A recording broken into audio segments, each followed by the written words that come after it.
이제 우리는 6주차 기독교 윤리의 두 번째 강의 시간으로 돌아왔습니다. 두 번째 시간에는 사랑에 대한 존재론적 관점을 살펴보려고 합니다. 이 관점은 실존주의 철학에 근거된 인간 존재의 사랑을 강조하는 그런 입장입니다. 특별히 사랑의 존재론적 성격을 잘 반영해 주는 그런 입장인데, 이 입장은 신학적이라기보다는 다소 철학적이고 그리고 신앙적 관점에서 논의가 된 입장이라고 볼 수 있습니다. 이 입장은 인간과 인간 속에 있는 삶의 현실과 실존 속에 나타나 있는 사랑의 성격이 강조되어 있다라고 할 수 있겠습니다. 말하자면 사랑의 존재론적 입장은 단순히 사랑을 분석하는 것이 아니고 삶의 실존적 상황이나 정황 속에서 실현되어 가는 존재를 의미합니다. 실존주의 입장에서 보자면 사랑은 삶의 원동력과 같은 힘으로 작용되는 것입니다.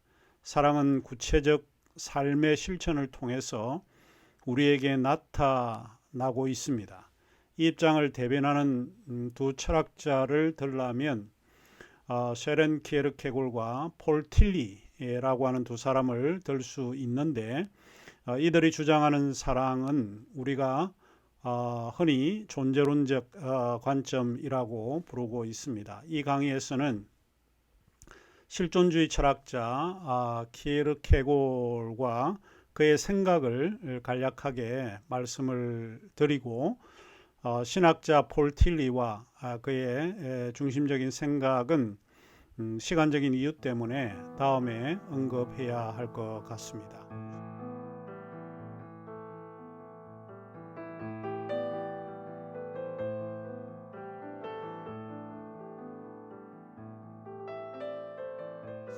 우선 우리가 여기서 하나 정리하고 넘어가야 할 단어가 하나 있는데, 그 단어는 존재론이라고 하는 단어입니다. 사실 존재론이라고 하는 이 단어를 떠올리게 되면 많은 사람들이 상당히 철학적이고 어려운 것 같은 생각을 가지게 됩니다.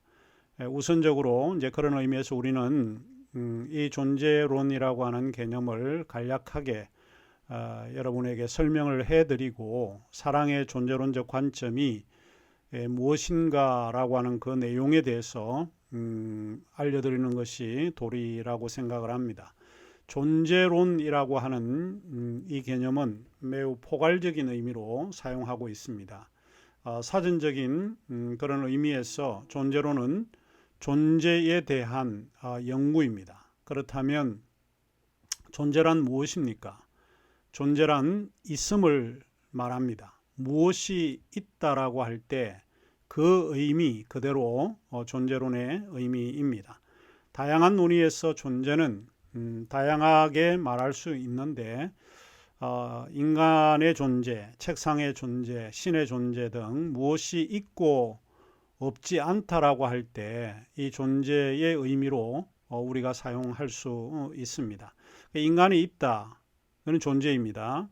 책상이 있다, 지금 나타나 있는, 현상적으로 나타나 있는 있다, 이게 존재이고, 신이 존재한다, 양심이 있다라고 하는 이런 모든 것들이 다양한 논의에서 존재론의 의미로 사용되어지고 있다라고 하는 것을 기억해 주시면 좋을 것 같습니다.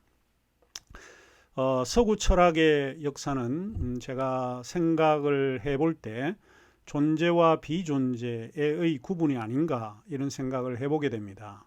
존재는 있음이고 비존재는 없음입니다. 무입니다. 존재는 있기 때문에 진리이고 비존재는 없기 때문에 진리가 아닙니다. 다시 돌아와서 사랑의 존재론적 의미는 사랑이 존재하기 때문에 타인으로서의 이웃과 또 신앙의 대상으로서의 하나님이 존재하고 있다, 또 우리가 그를 볼 수 있다라고 이해해 볼 수 있습니다. 우리는 존재론적 관점에서 사랑의 의미를 몇 가지로 살펴보는 것이 좋을 것 같습니다. 첫째로 우리는 여기서 생각해 볼 수 있는 것이 존재론적 사랑이라고 하는 게 그 자체로 드러나고 있다라고 하는 것을 전제로 합니다. 왜냐하면 사랑은 존재하기 때문입니다. 존재한다는 것은 반드시 나타날 수밖에 없다, 드러날 수밖에 없다 하는 것입니다. 이를테면 산소나 전기와 같은 것들은 보이지 않지만 그것은 감전되거나 산소가 부족할 때 그 존재를 우리가 이해해 볼 수 있습니다. 산소가 부족하면 산소는 보이지 않지만 사람은 숨을 쉬지 못하고 죽게 되는 것처럼 사랑도 보이는 게 아닙니다. 사랑은 보이지 않지만 그것은 반드시 드러나게 된다라고 말하고 있습니다. 그래서 사랑은 항상 숨길 수 없고 단지 드러날 수밖에 없다라고 하는 것을 말하고 있습니다. 키르케고르는 사랑은 그 열매를 통해서 분명하게 알려진다라고 주장을 합니다. 키르케고르는 사랑은 보이지 않지만 존재하고 있기 때문에 사랑은 반드시 드러날 수밖에 없고 그 열매를 통해서 사랑은 알려지게 된다라고 강조합니다. 그는 누가복음 6장 44절과 마태복음 7장 16절 동일한 내용을 가지고 있는 두 구절을 인용하고 있는데 그는 이렇게 적고 있습니다.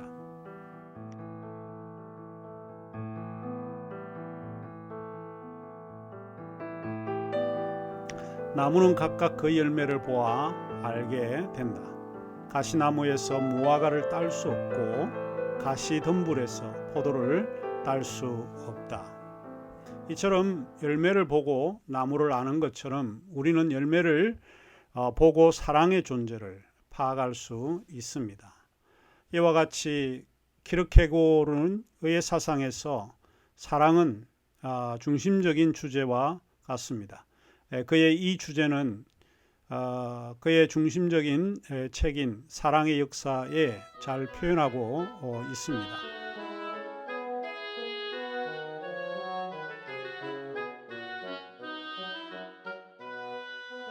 이 작품을 통해서 이번 강의는 그의 중요한 사랑의 존재론적 의미를 좀 설명을 하고 이 존재론적 사랑이 갖는 의미가 윤리적으로 왜 중요한지를 설명해 보려고 합니다.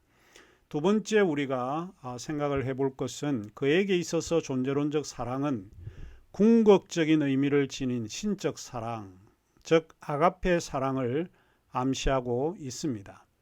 인간의 삶에서 하나님과의 투쟁과 자기 자신과의 투쟁은 처음에는 고통과 고뇌로 시작이 되지만 깊은 통찰을 통해 마침내 진정한 사랑을 찾아내고 또 참된 자기를 찾게 된다라고 하는 것입니다.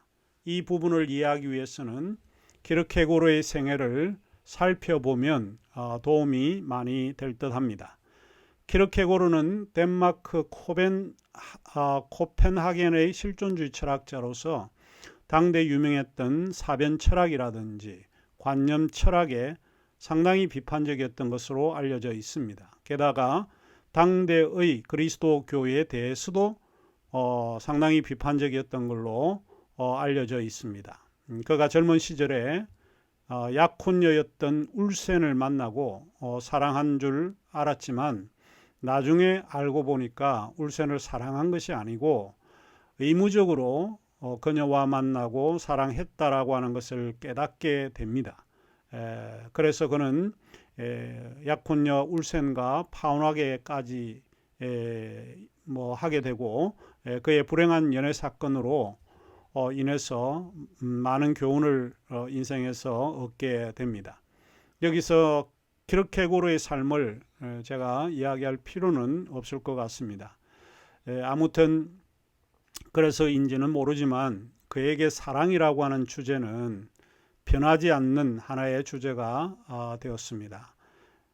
무엇보다도 사랑에 대한 키르케고르의 생각은 그의 경험과 또 주어진 실존의 삶과 불가분의 관계가 있고 나아가서 이 사랑의 원천과 근원을 그는 하나님과 연관하여 생각하고 있습니다. 그의 입장을 정리해 보면 존재론적 입장에서 사랑의 의미를 우리가 한번 생각해 보려고 합니다. 이 사랑의 주제에서 키르케고르는 하나님의 사랑에 대한 깊은 성찰을 하게 되는 계기가 됩니다. 하나님에 대한 아가페의 사랑은 그의 기독교적 신앙의 고뇌의 원천이고 삶의 추진력이었다고 보입니다. 키르케고르는 사랑의 역사라는 자신의 작품에서 다음과 같이 표현하고 있습니다. 잔잔한 호수는 인간의 눈으로 볼 수 없는 숨겨진 샘줄기에 의하여 깊은 밑바닥에서부터 공급되듯이 인간이란 존재의 사랑 역시 한층 깊은 하나님의 사랑 속에 그 근거를 두고 있습니다. 분명한 사실은 사랑의 원천은 하나님으로부터 왔다고 그는 고백하고 있습니다. 사랑은 어디서 오며 사랑의 원천과 근원은 어디에 있을까? 키르케고르는 사랑의 원천은 하나님께로부터라고 분명히 말하고 있습니다.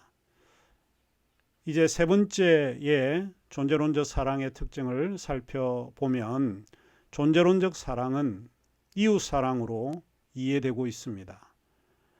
키르케고르는 아가페의 사랑은 에로스의 사랑과 대비될 수 있다고 설명합니다. 에로스의 사랑은 관능적 사랑이나 이기적인 사랑으로 설명이 되고 아가페적 사랑은 신적인 사랑으로 설명이 되고 있습니다. 아가페 사랑이란 구체적으로 자기 부정의 사랑을 이야기합니다. 자기 부정의 사랑인 아가페 사랑은 남을 배제하는 편애로 이해되는 그런 사랑입니다. 남을 배제하는 편애는 자기 부정에 반대하고 차별적인 사랑을 보여주는 전형적인 사랑의 형태입니다. 분명히 아가페 사랑은 다시 말하면 타인을 배제하는 편애를 보이지 않는 사랑이고 그것을 순수한 사랑으로 키르케고르는 이해했던 것 같습니다. 그런데 여기서 키르케고르는 내 이웃을 내 몸과 같이 사랑하라는 성경에 잘 알려진 말씀을 언급하고 있는데 내 이웃을 내 몸과 같이 사랑하라는 말씀에서 키르케고르는 우리에게 하나의 주의를 주고는 있습니다. 그것이 무엇인가 하면 이웃을 사랑하기 위해서 자기를 사랑할 필요가 없다는 의미로 해석하거나 받아들여서는 안 된다고 경고하고 있습니다. 저는 제가 볼 때 이것은 매우 적절한 그런 지적이 아닐 수 없습니다. 내 이웃을 내 몸처럼 사랑하라는 것처럼이라고 하는 이 말은 이미 우리가 우리 자신을 사랑해야 한다는 당위적 명령이 들어있다는 점을 전제로 하고 있습니다. 다시 말하자면 이것은 자기 자신을 사랑하지 않는 사람, 타인, 즉 이웃도 사랑하지 않는다는 말로 이해해야 한다는 것이죠. 자기 자신조차 자기를 사랑하지 않는 사람은 타인도 자기를 사랑하지 않을 뿐만 아니라 그가 타인을 사랑할 수도 없다는 것입니다. 성경을 보면 사도 바울의 이야기 가운데 이와 유사한 구절들이 나오게 되는데 빌립보서 2장 1절과 4절에 보면 키르케고르가 이야기했던 이게 자기 부정에 대한 의미가 무엇인지를 우리가 이해될 수 있습니다. 빌립보서 2장 1절과 4절에 이렇게 기록되어 있습니다.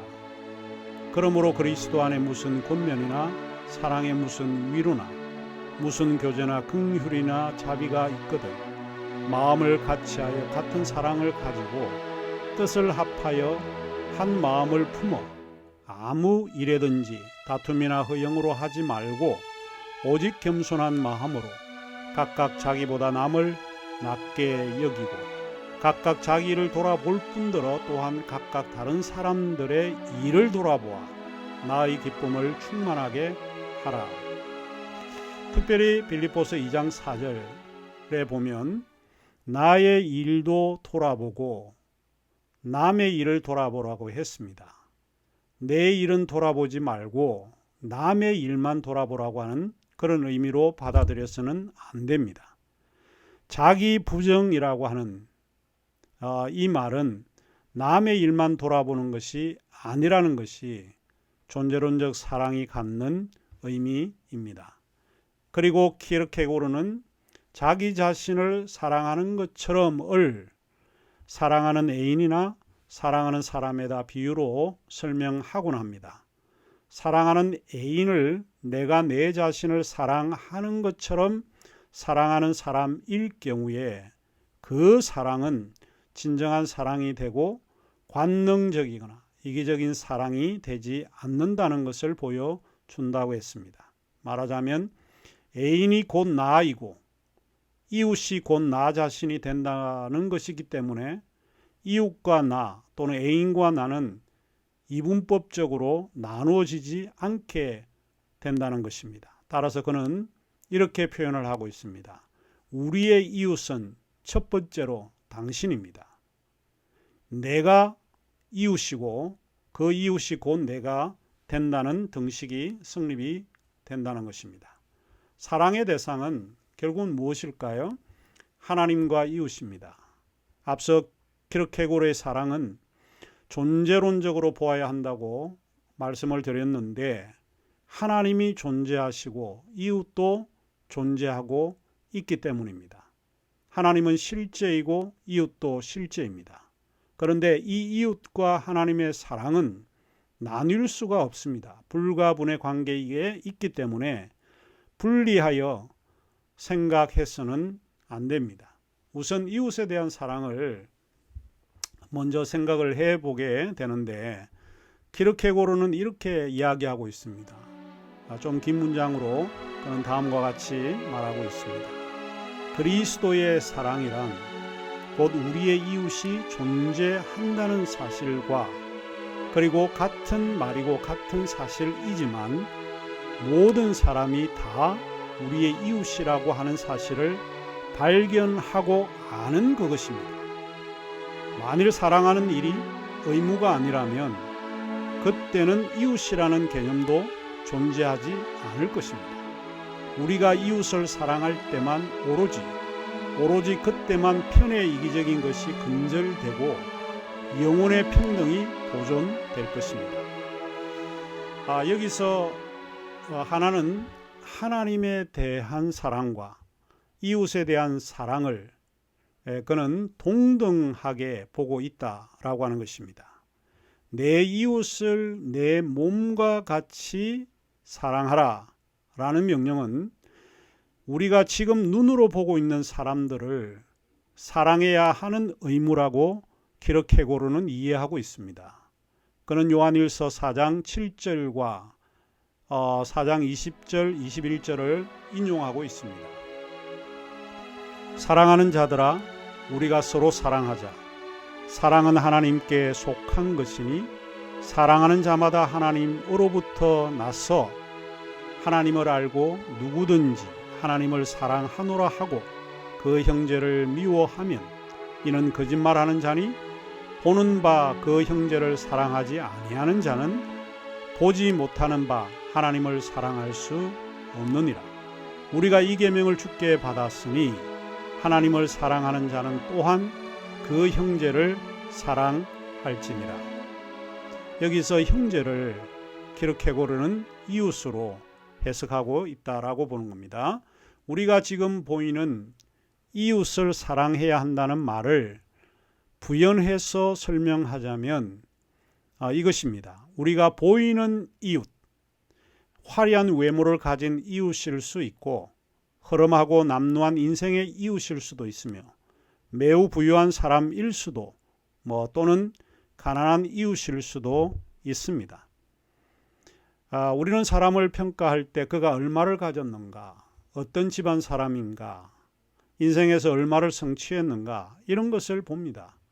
그러나 키르케고르가 이야기하는 이 내용은 눈으로 보이는 이웃이라고 할 때 그것은 그와는 아무 상관이 없이 타인을 보이는 그대로 사랑하는 사랑이라고 하는 것입니다. 우리는 보이는 이웃에 대해서 차별하는지 모릅니다. 많이 가진 자나 스펙이 훌륭한 자는 사랑을 의무로 받아들이지만 정반대의 이웃, 사회의 소수자, 사회 약자, 경제적으로 가난한 사람과 같은 이웃은 사랑을 의무로 받아들이지 않을지 모릅니다. 키르케고르는 보이는 형제, 보이는 이웃이 어떤 사람이든 어떤 지위에 있든 간에 사랑해야 한다고 가르치고 있습니다. 하지만 키르케고르는 인간의 깊은 본성 때문에 이웃을 사랑하지 않고 이웃에 대해 원망하고 또 그가 가진 것과 비교함으로 상대에 대해 불평을 한다고 말하곤 합니다. 그리고 심지어는 인간의 나쁜 본성 때문에 다른 사람을 불행하게 만들기 위해 속임수를 만들어내기도 한다고 말하고 있습니다. 그는 이렇게 표현하고 있습니다. 사람들은 인간을 원망한다. 왜냐하면 불평의 대상이 되기보다는 불평을 하는 사람이 되는 일이 더 수월하기 때문입니다. 맞는 이야기 같습니다. 또한 키르케고르는 사람을 사랑하지 못하고 자기를 기만한다고 또한 말하고 있습니다. 자기 기만이라고 하는 것은 종종 자랑스러운 자기 만족으로 나타난다고 이야기하고 있는데 이는 이웃을 사랑하지 못할 때 나타나는 증거라고 주장합니다. 그래서 사람은 언제나 이웃을 살아가기보다는 이웃의 허물과 잘못을 덜추어낸다고 합니다. 그는 이렇게 적고 있습니다. 자기 허물을 찾아내는 방법으로 자신의 우월함을 증명하는 편이 자기 자신에게 엄격히 대하는 방법을 통하는 것보다 항상 수월하기 때문입니다. 그러면서 그는 진정한 기독교적 사랑은 우리의 이웃을 원망하고 불평하고 그리고 그들을 속이기보다는 사랑해야 한다고 주장합니다. 쉬운 일은 아닐 것이라고 보는데 왜 그래야 하는가? 키르케고르의 대답은 간명합니다. 그것은 우리가 보는 사람을 사랑해야 하는 의무를 가지고 있기 때문입니다. 다시 말하자면 이웃을 사랑하는 이유는 바로 의무이기 때문이라는 것입니다. 그의 표현은 매우 자명합니다. 사랑이 우리의 의무라고 한다면 우리의 과업은 사랑할 대상을 찾는 일이 아니라 이미 주어졌거나 선택된 대상에서 사랑할 만한 점을 찾고 비록 상대가 어떻게 변한다 해도 그 상대를 계속 사랑스러운 존재로 생각하는 일입니다. 그리고 키르케고르는 이 사랑에는 한계가 없다라고 보았습니다. 사랑은 이만큼이라고 하는 게 없습니다. 사랑은 한정할 수 없습니다. 이웃에 대한 사랑의 의무가 충족되어야 하는 것이라면 사랑에는 분명 한계가 존재하지 않습니다. 비록 대상이 어떻게 변하든 간에 사랑은 변할 수 없다고 그는 믿고 있었습니다. 이것이 실존주의 사상에 근거된 존재론적 사랑입니다. 끝으로 키르케고르의 말을 제가 인용하면서 존재론적 사랑의 관점을 마칠까 합니다. 그리스도의 사랑은 무한하였습니다. 우리가 사랑을 함에 있어서 눈에 보이는 사람을 사랑하는 것이 진리이고 또 이 진리는 반드시 충족되어야만 하는 것이라면 사랑은 무한한 것이어야 합니다. 이런 사실은 누구나가 쉽게 이해할 수 있는 일입니다. 인간이란 아무리 많이 변하고 또 어떤 식으로 변한다 해도 눈에 보이지 않을 만큼 변하는 일은 없는 법입니다. 어떤 불가능한 일이 일어나지 않는 한 우리는 사실상 그를 보고 있는 것이고 우리가 실제로 눈으로 보는 사람을 사랑하는 일이 우리의 과업입니다. 그러나 그대가 눈으로 보는 사람을 그대로 받아들이지 않는다면 그대는 사실상 그를 보고 있지 않을 것입니다. 그대는 단지 무가치성과 불완전성만을 바라보고 있습니다. 그리고 그렇게 함으로써 그대는 그대가 그를 사랑하고 있었을 때에도 다른 의미에서는 그를 보지 못하고 그대가 사랑하는 것은 상대의 우월성과 완전성 뿐이었다는 사실을 인정하는 셈입니다. 그러나 기독교적 의미에서 사랑한다는 것은 눈으로 보는 사람을 사랑하는 것을 말합니다. 이처럼 상당히 분명합니다. 눈으로 보이는 그 형제, 그 이웃, 그리고 그 사람을 우리 눈으로 직접 본 그대로 그의 외모, 그의 자산, 그의 명예가 아니라 눈으로 본 그대로 사랑할 의무가 있습니다. 그것이 하나님에 대한 사랑입니다. 자, 그러면 우리는 사랑의 마지막 부분인 기독교적 관점의 사랑을 세 번째 시간에서 다루도록 하겠습니다.